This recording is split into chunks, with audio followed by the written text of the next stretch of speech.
Ny mety ho toetry ny andro any an-dranomasina ny alarobia 7 janoary 2022 amin'ny anora maraina hatramin'ny alakamisy 10 janoary 2022 amin'ny anora maraina. Tsy misy ny fampitandremana manokana mahakasika ny alin-drano. Ho an'ny morontsiraka atsinanana. Tanjon'ny bombaomby hatrany amin'ny tanjon'angotsy. Anorina tandrifin-drahona vitsy indrindra ny maraina. Ho avy atsimo na atsimo-asanana ny rivotra ka 20 hatramin'ny 30 km isan'ora.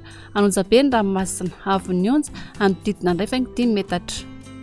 Tanjon'angotsy hatramin'ny manoro. Anorina tandrifin-drahona indraindray.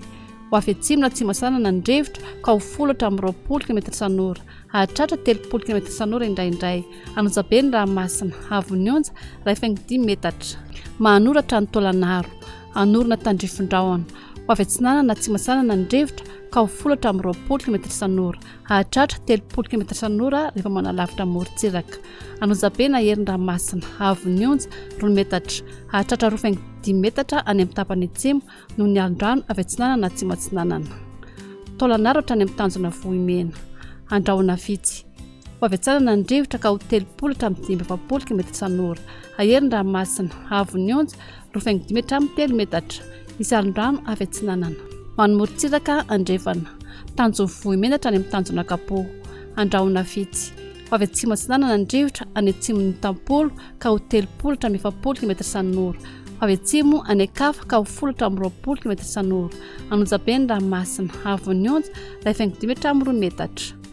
Tanjona kapoho hatrany amin'ny tanjona filanandro. Anorina tandrifin-drahona mahalana ny maraina. Ho avy andrefana ny rivotra ka 10 hatramin'ny 20 km isan'ora.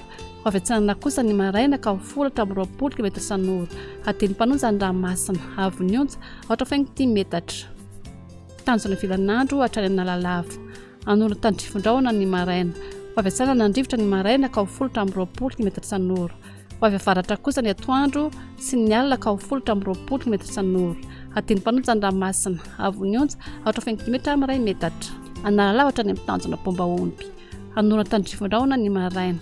Ho avy andrefana na avaratra andrefana ny rivotra ka 10 hatramin'ny 20 km isan'ora. Ho tonona ateny mpanonja ny ranomasina avy ny onja 8,2 amin'ny 1 metatra.